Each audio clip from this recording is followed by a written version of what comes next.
you. Thank you kay sa kanan sa effort sa mga hubay.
So thank you, Rory, sa video ha.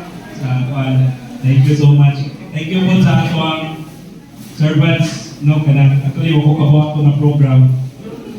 Surprise ko kape bro. So thank you kayo sa nag-effort nila ko. Okay, so congrats to everyone no, for successful baptism no, na napang pinato ang isa sa mga challenging no, kada kritikila mo kampo for that baptism successful. And then in fact sa atong intercessory every Monday ang atong prayers of CLP not just baptism but the prayer for this CLP is grabe dira usab daghan kay dito kada petition halos tanan apil ang CLP no, so we are so thankful na Ginoo sa Ginoo ang atong pagkampo. Thankful po sa daghan kay nakampo for this Christian program because believe siya sa iyo no, na malapang din because we will encounter a lot of challenges for us personal so karon diri na tayo, we are in module 3 ang module 3 mao man ito karong adlaw. So next week and another Sunday module 4 the last module na. So that na ta on June 8 sa baptism in the Holy Spirit. And then today we will be discussing the 3 topics of growing in the relationship with the Lord, growing the guidance, and entering the BCBP way of life. So madung na ta sa BCBP Culture Talks ani.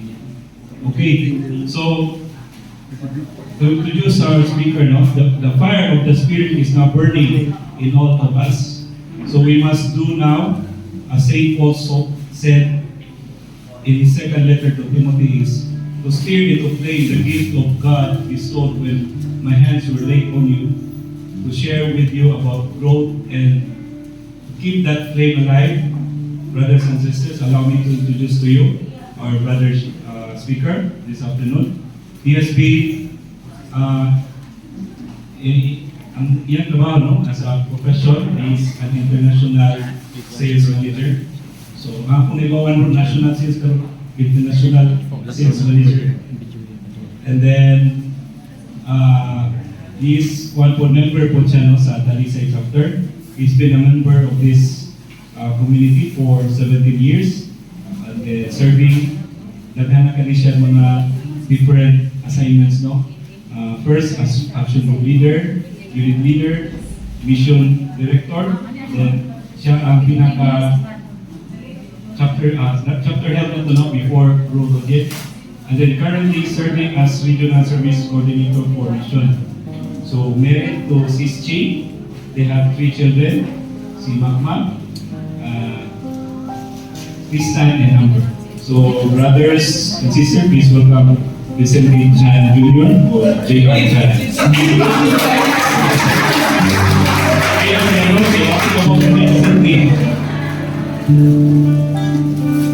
Thank you, bro. Thank you, Brother Herbert, sa inyong pagpunang sa pungan. Happy Father's Day, mga brothers! Since actually we are already running late, no? Pero since it's Father's Day, I think kamong mga sisters will bear with us. No? So ako, late naman kita, magpalit na lang yung nagsamot. And good morning, brothers. Good afternoon once again, brothers and sisters. Good afternoon. Last week, as Brother Herbert mentioned, was our baptism with the Holy Spirit. And I know this day, the fire, the Holy Spirit is still very much burning in your hearts. And the wisdom of the Holy Spirit nakagayod sa inyong minds. And when I say wisdom, uptake yun mo, no? Memory-wise, physically, mentally, because the Holy Spirit is with us, with you. Pag-uod mong i-baptize. So, atong i-test na this afternoon. Okay? Natin na may activity before I go to the main talk, to my talk. Please listen. Ang ilingalan ako, I have something inyong sundol ba, no? Ilingalan ako, you clap your hands. No? No? Ilingalan ako, you say, oh! Okay? Then when I put my hands in my chest, then you clap your hands, you yell, and you stand up. Sometimes, practice. Okay.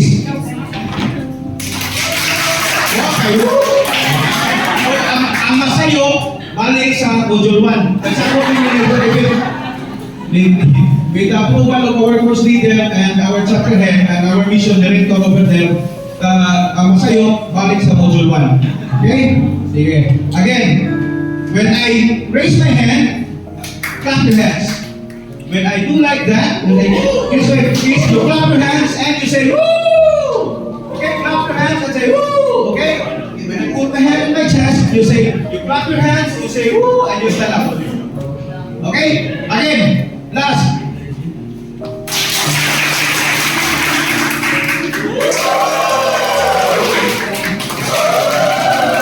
Okay, very good, children.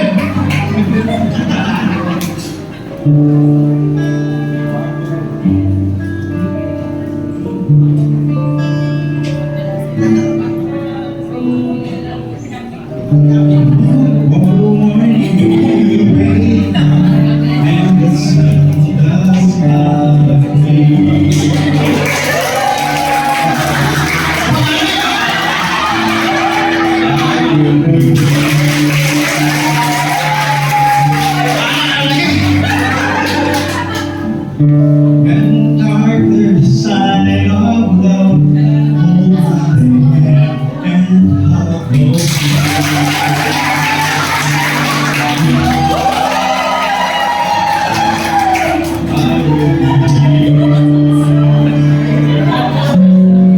I will be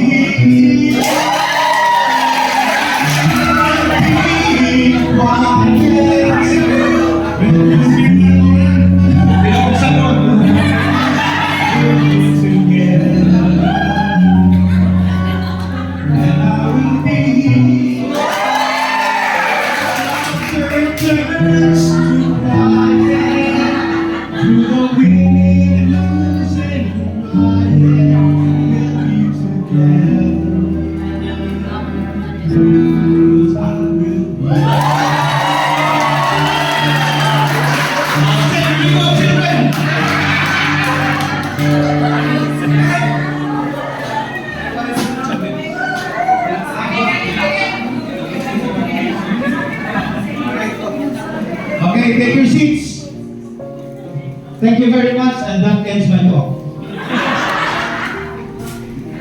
Growing in the relationship with the Lord. I don't know why I was assigned to give this talk when it's obvious that I have never grown. Diba? But anyway, I'll do my best to give justice to this talk. The goal of this talk is to help you, our dear participants, make a commitment to take the steps you need to ensure that you will grow in the life of the Holy Spirit. As I said, just last week, you had your baptism of the Holy Spirit. No? So, we don't want the Holy Spirit to be stagnant in our hearts. We have to grow with the Holy Spirit. No? Question. Who among you here, especially the participants, have joined, have participated, or at least have nakakuyog lang in a tree planting activity?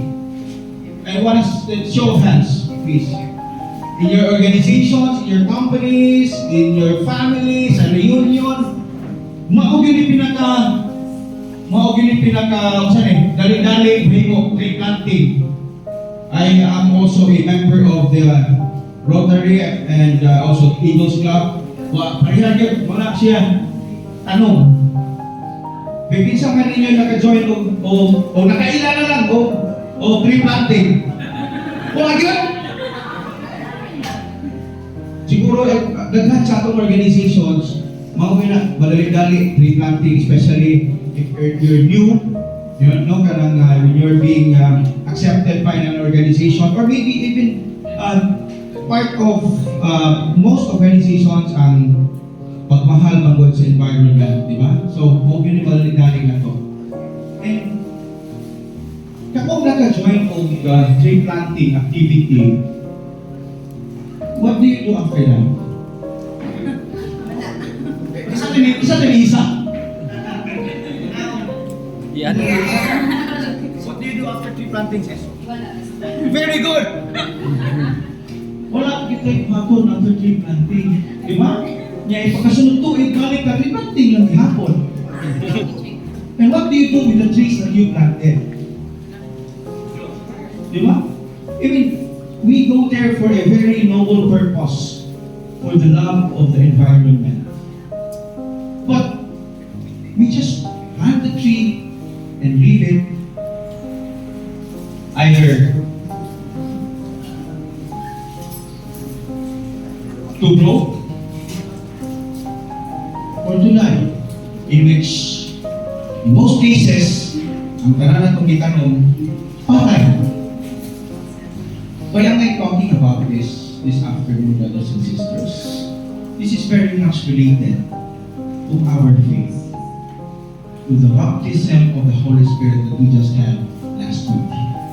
No? The Holy Spirit is already with us. Wala na isuot ang Holy Spirit ninyo pasakado lang. It was already with us since the day we were born. When we were baptized, when we were little, we were baptized by the Father, the Son, and the Holy Spirit. So, daan na ako ng Holy Spirit. Ipukaw mo lang na ihatag lang balik, and we were just reminded of the gifts that the Holy Spirit has given us during our baptism. So, what do we do after that? What's your plan? Bro, why are you still here? In order to grow. But I'm sure we won't grow anymore in height. Diba? Brothers and sisters, we have to do something to nourish the faith, to nourish our relationship with God through the Holy Spirit. Kinahanglan na po, we have to do something. Now my phone is ringing. Sorry. So we have to do something. Otherwise, pareha na sa itong tree planting, hindi kahuman, patay. Yan, mabaptize na po na sunod. Magyapon, if you do not do anything, still, our faith will die. Our relationship with the Lord will just stay like that. If we do not do anything. You have gone a long way already, dear participants of CLB 18. You have gone this far. How many weeks have you been here? Since May, no? You've been here for at least 4 or 5 weeks already. Sayang ang inyong biyahe if you do not do anything with the gifts that the Holy Spirit has given you. If you do not do anything to increase or to strengthen your relationship with the Lord. That's the goal of our topic for this afternoon. Ingon pa ni sa book of Ezekiel, dili ko itong Ezekiel ng silot-silot shall pour pure water over you, and you shall be made clean, cleansed from the defilement of all your idols. I shall give you a new heart and put a new spirit within you. I shall remove your heart of stone and give you a heart of flesh. I shall put my spirit within you and move you to follow my decrees and keep my laws. Brothers and sisters, yung anak dako, yung anak kabuta, ang ihatag sa Ginoo nato when He blow the Holy Spirit in our hearts. Now, my question. Alihog ko Bisaya. Just joking. When Jesus blew the Holy Spirit in the apostles, what siya ingon, God said, now I blow unto you, now I give you the Holy Spirit. As the Father has sent me, I am sending you. Diba? Jesus said, receive the Holy Spirit. As in the book of John, Jesus said, receive the Holy Spirit. As my Father has sent me, I am sending you. And that you is us. It doesn't only talk about the apostles. Jesus was not only talking about the apostles. Of course, during that time, He was addressing that message to the apostles. But in our times, He as well is talking to us with the same light. So brothers and sisters, huwag ganingon ang Ginoo nga after receive the Holy Spirit, go home, sit back, relax, and watch Netflix. We have to do something to let our relationship grow. In the book of Matthew, chapter 12, verse 31, and I quote, and so I tell you, every kind of sin and slander can be forgiven, but blasphemy against the Spirit will not be forgiven. If you do not, you know what does this verse mean? We all fall. Humans, we all fall. We are all weak, but God can forgive them.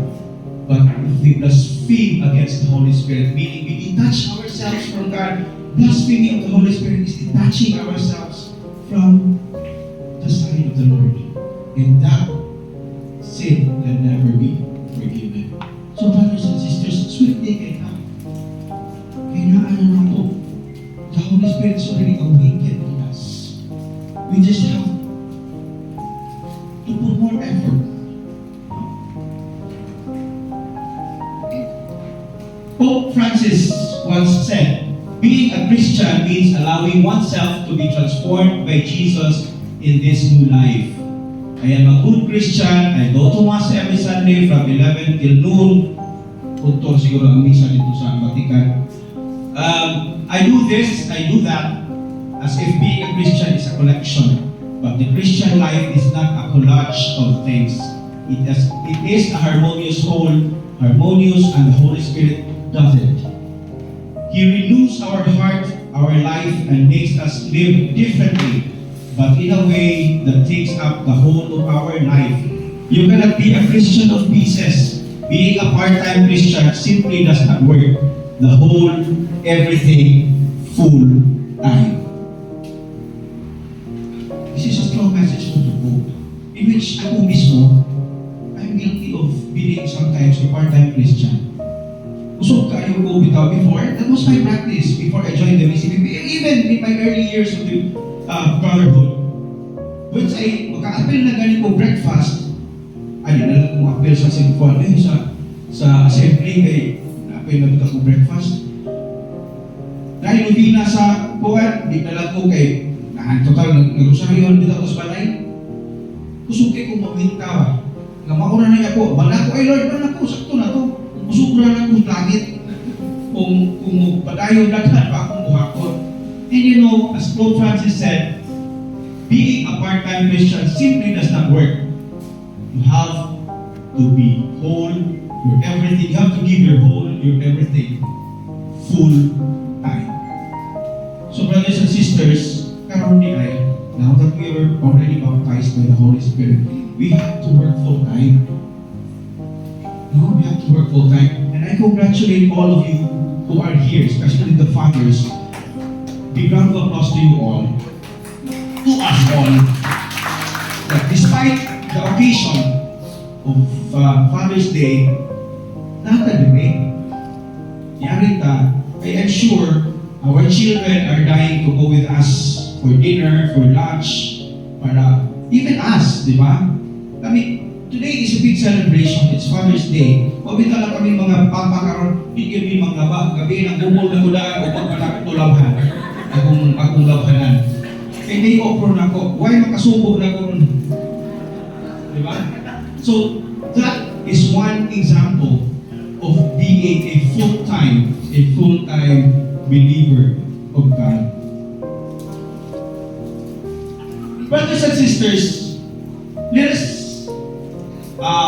by the way, question, kisa may nakitagligid ninyo nila? Kisa wala kitagligid? Kisa wala kitagligid? Wala, tanan siguro na to nakitagligid. All of us here have seen a wheel. Daghan sa sakyan no? Sa gawas, nanay ligid tanan. Isa ng puti, ka Montero bro, no flat. Sige bro, judge naman na.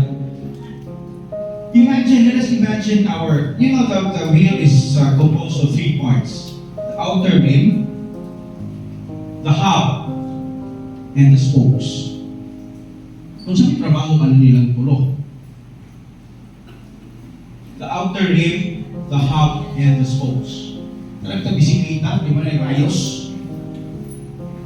Kaya gawas is, let us imagine our Christian life as the outer rim. We are so exposed with the world. We're exposed with the world. Now, the hub is Jesus, in which comes the power. Without the hub, this outer rim will not turn, will not move. Di ba? Without the hub, this outer rim, which is our life, will not move. Will remain steady. But how does this power from Jesus let the outer rim move? Kung ang hub ka na bilang tuma na na-connect dito sa sakyanan o na-connect dito sa kanan musingan na lang. Muang na yung mapuyok, di ba? That comes to kung na yung mga power ka to sa ligid. But how can this work? How will this hub let the outer rim work, move? We have to be connected with the hub. No? Without these spokes, bisa magtuyok-tuyok pa rin nga, hindi kami mudagan ka po ng atong gawa, ng atong outer rim, right? So we have to be connected with Jesus in order for us to move in the direction He wants us to go. So the first one is prayer. O ingon pa ni Brother Teresa, prayer is not asking. Prayer is putting oneself in the hands of God at His disposition and listening to His voice in the depth of our hearts. But St. Augustine, all prayer is nothing but love. So we have to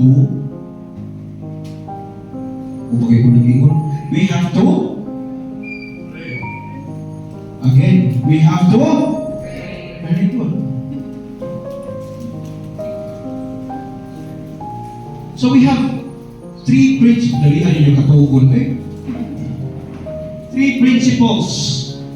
for a successful prayer life. Number one, our prayer must be faithful. Our prayer must be faithful. Again, repeat after me. Our prayer must be faithful. Without faith in our prayer, we're just like going to the airport and taking the wrong flight. We are going somewhere, but we are not going to the destination that we choose. Sabi ni Saya pa, nasaan ka? Diba? So that's the element, the first element of a successful prayer life. We have to have faith. Then, we have to open to the leading of the Holy Spirit. The Holy Spirit should be our guide. Sometimes, we pray too much. So kung saan na itong ipangayo sa Ginoo, o kita na yung isinteresan, prayer is not just asking. It's putting ourselves in the side of the Lord. So, we have to ask for the guidance of the Spirit. Eh siya mo yung guide na to the Lord. Our prayers, will be effective, will be more effective with His guidance. And of course, prayer must be centered in a relationship with Jesus Christ. Brothers and sisters, I think all of us here have already were asked by our DGLs or ADGLs to lead the prayer before and after the discussion. No? Isa may wapa magka-pray. Isa may hadlok mga jit. At isa may ibalibat ng mga jit before and after the discussion. Ano man? Di ba? Ang DGL at first, siguro sa first session, ang DGL o sa may muna pray. Then later on, the DGL will ask you, sis, bro, can you lead the prayer, the opening prayer? Later on, of course, after the discussion, the closing prayer. Sometimes, most of the time, bumalibat ka because we are afraid na masayot na itong istorya. Labi na bago pala itong kailan atong mga kapag. Labi na sa chocho, mayroon ba kayo mo in English? Kanya, mga jita, putol-putol pag in English. Brothers and sisters, do not be conscious about it. Be focused on God, kung asa mo na nag-jit, and not on how you say your prayers. Muna na yung usahay ka dapat. O yun yung usahay. Ako, sa una, that's also my case. Mahadlo ko, even during breakfast or during action group meetings, and this will be discussed with you, kaming action group meetings later, no? Sa culture talks. But during breakfast, I think all of us here have attended breakfast. During breakfast, and ang mga members, tabi ng mga bago sa request na mo yung lead sa prayer. Sa una, because karon ang MC naman mo yung lead sa prayer. Before, we will be assigned, members are assigned to lead the prayer, opening prayer during breakfast. Ako na yun, ikay kong lakbo ka na. Imagine saying a prayer in front of people who are so religious and so taas sa society. Then you just say a prayer that you sa you're so conscious about what we say rather than being focused on the Lord. Nabi tayo kausain mo akong amigo na they were expect nato siya ni Cardinal Vidal na nag-misa. Then after that, they got siya reception. So they asked the good Cardinal, may he rest in peace, to say the prayer before meals. So they were expecting na taas kayo kay Cardinal ko. Ang mga G, kita ganyan si BP, takas ganyan kayo. Yan, ano Cardinal? Kung ba mga G ni Cardinal, this is the bless us, the Lord, and this is the gifts of your account, blah, blah, blah, blah, blah, blah. Ano yung mga G ni Cardinal? Sabi na kung taas kayo, si BP, ganyan mga G, taas kayo. Maglinya lang tagulit plato, gaya po mga G. Diba? Brothers and sisters, it's enough. A short prayer for as long as you need it is enough. For as long as you focus on the Lord.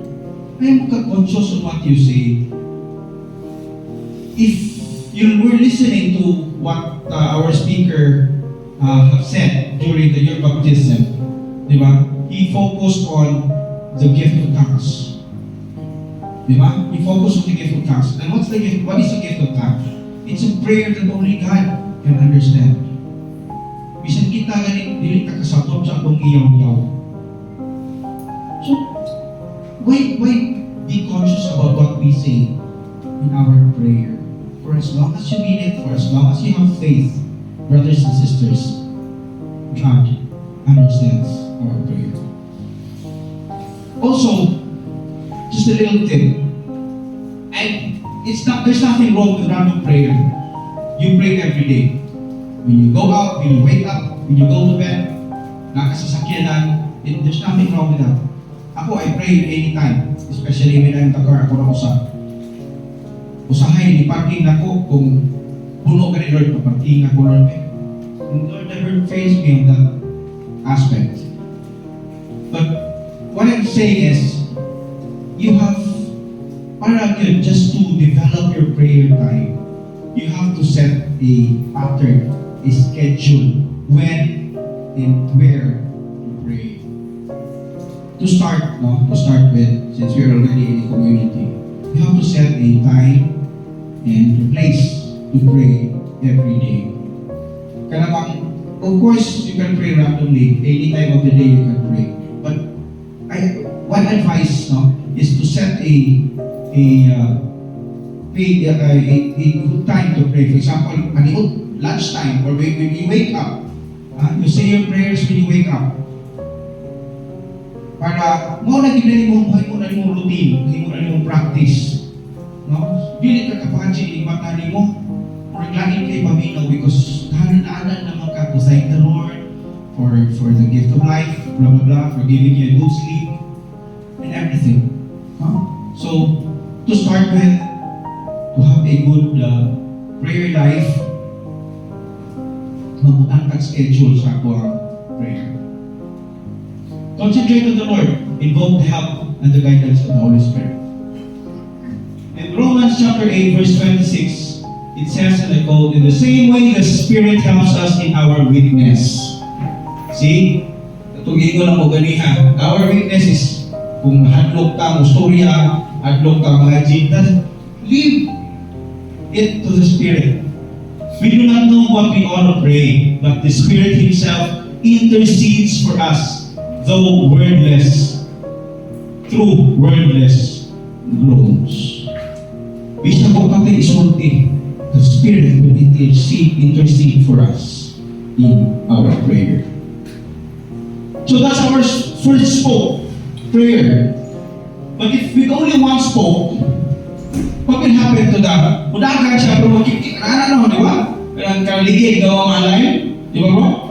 Sige ka na, usa naman ko, inayos. So we have to add more. Then, next is study.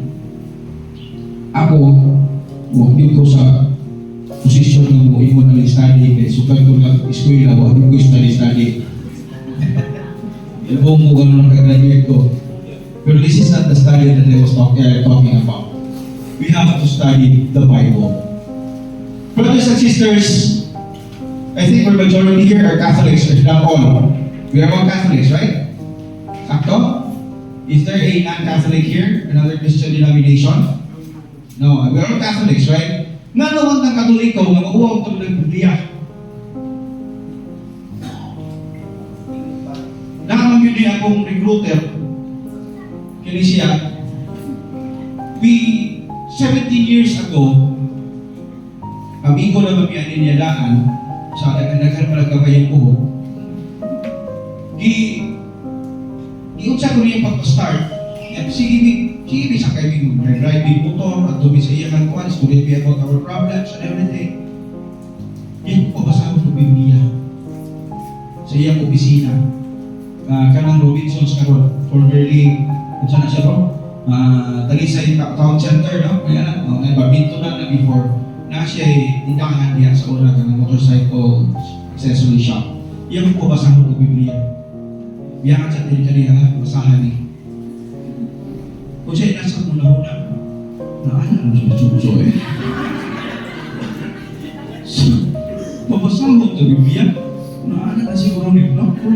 Sorry bro, okay na ako na after 17 years, karoon ako kumpisan. Nga, nagtuog yung grupo ka siya nanahin. In which, I think, kamupon, I don't know. Admit it if you talk about it. Kung nakagani tao ng dili, ginhapon ka magdala Biblia one day, pag-unang kinuga, either di balhin itong tinuhuan, o naana. No?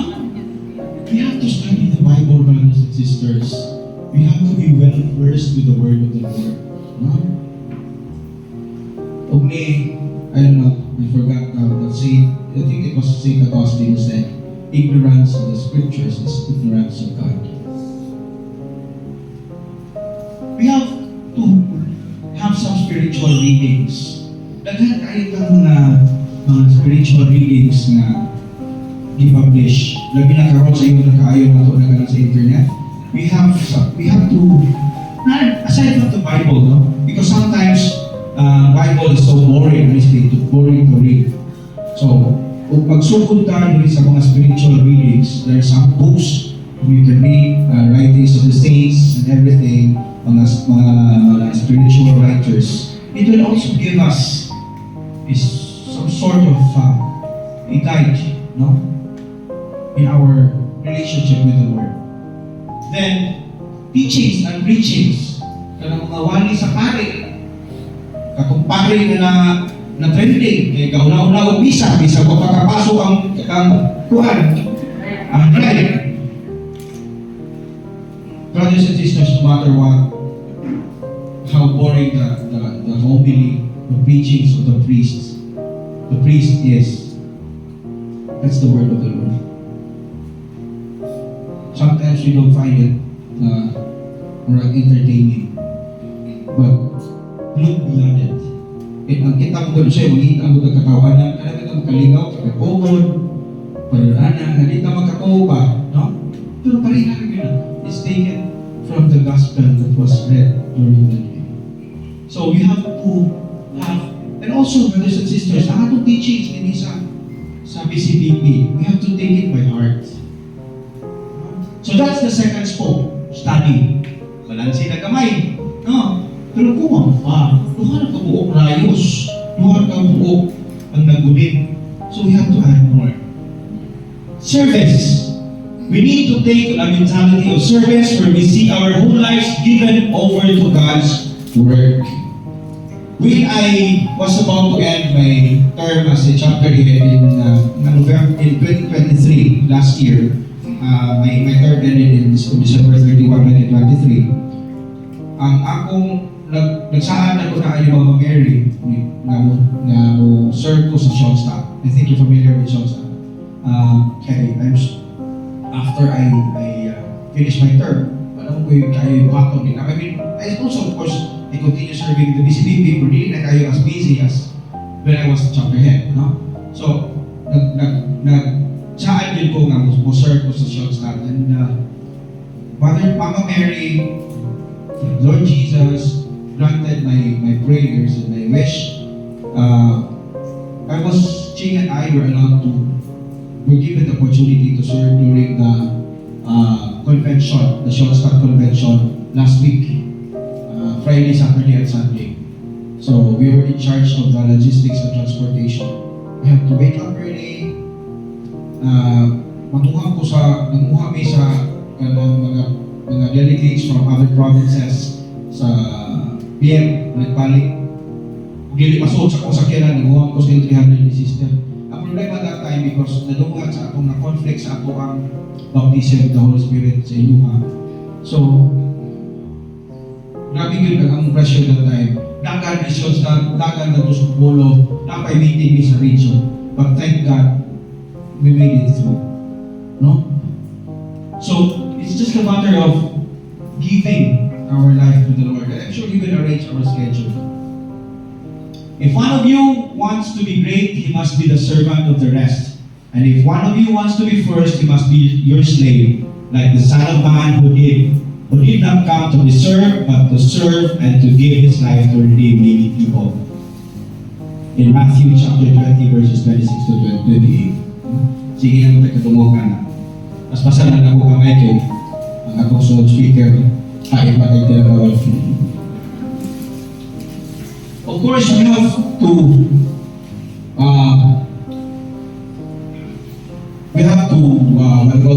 reflect the goodness of God. We have to reflect the Holy Spirit in us by the way we live. So, we cannot be a Christian on Sundays, then pagka-Lunes, ang sunod na? Irehes. Kami kita makalhod o Domingo, Pero yung ikalunes, lisod na kayo ang kinaiya. So we have to reflect by the way we live.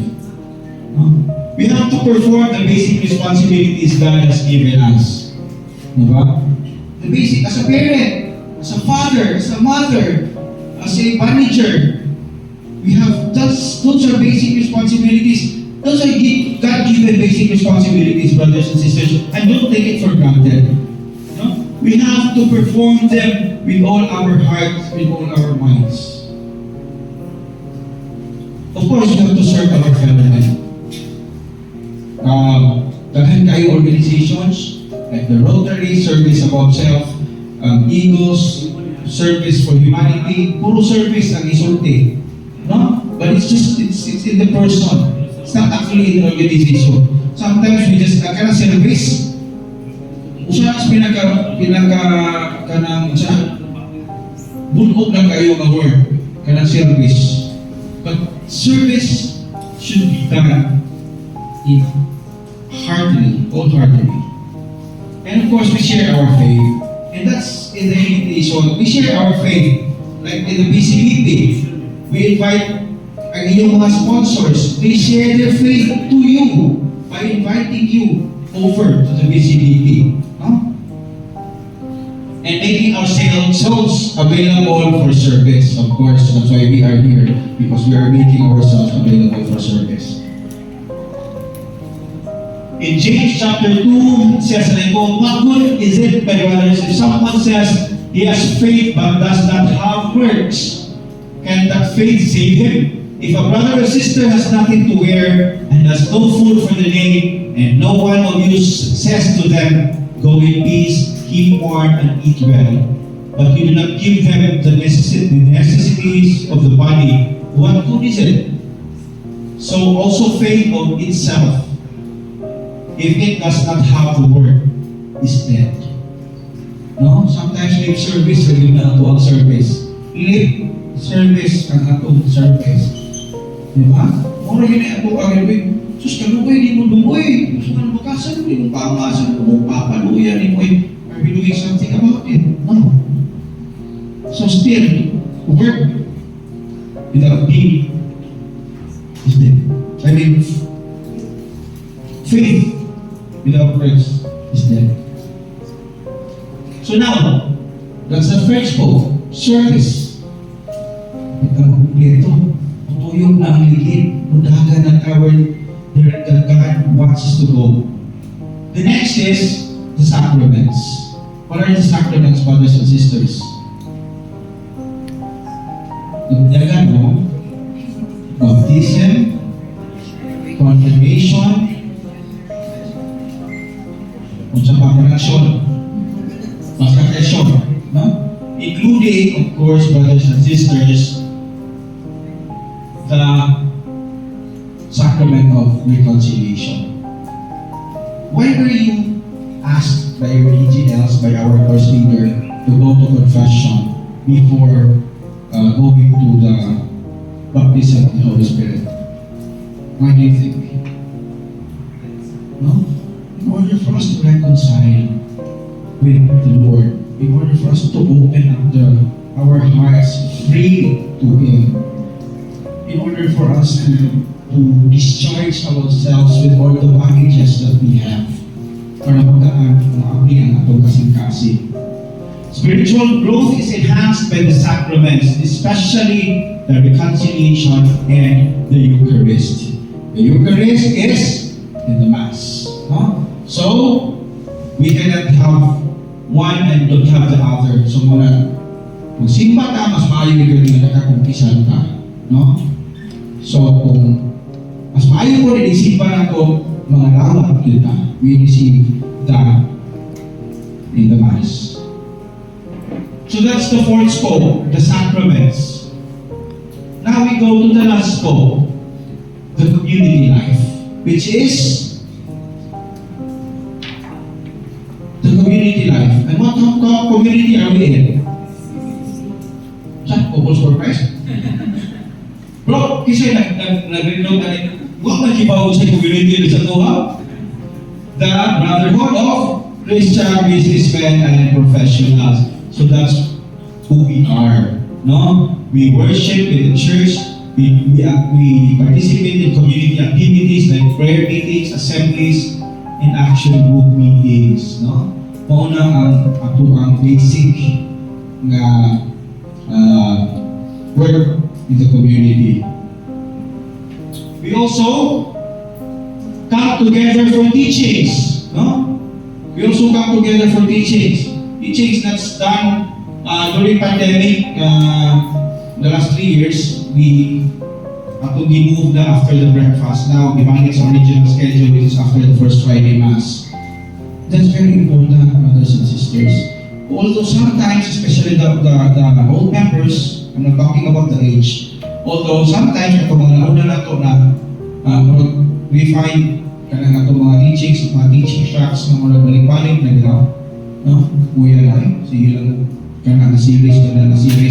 But, my dear brothers and sisters, there's always wisdom in our teaching. Of course, we do service. Wala na usap. Wala lang kayo ng problem kasi ito yun. We do service. No? We do service in our community. We go out of our way. We do not just do lip service. We go out of our way to do service to others.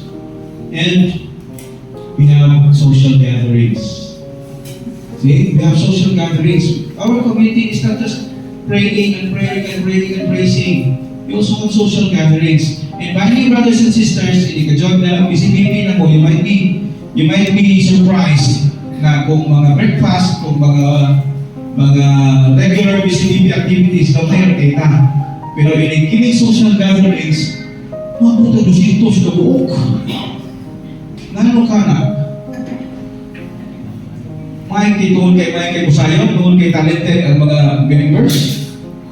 Ambot kung nano. And we call, sometimes, pumula yung binuang sa mga nauna na mga party list members because they only attend only parties. No, I hope you're not that.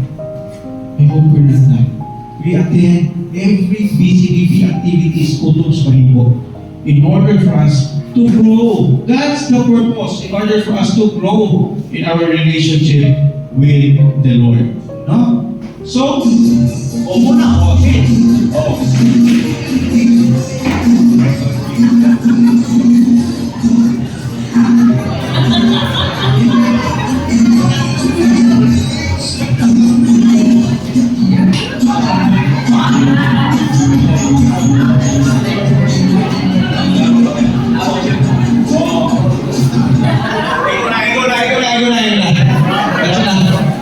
Okay, so the last spoke is the community life. So we have to have all those spokes para we can let our Lord move us to the right direction. And in that way, we grow in our relationship with Him. So if one is missing, the wheel might turn, but it won't turn properly. Tuloy-tuloy. So, yung isipita, tagtagin sa karayos. Kung ito lang kita, walang sa kabulok. Mag-align-align yun sila ng rayos. Kaya gili na mag-align, mag-align ang ligid. So, in order for us to move freely, to move smoothly with the Lord, we have to have all those spokes. And we have to be connected with the hub, which is the source of all power, who is Jesus. No? So, ingat pa ni St. Charles Borromeo, if we wish to make any progress in the service of God, we must begin every day of our life with new eagerness. Thank you. Thank you, Bro JR. So, nasa, bakit sa mo? Big round of applause to Bro JR.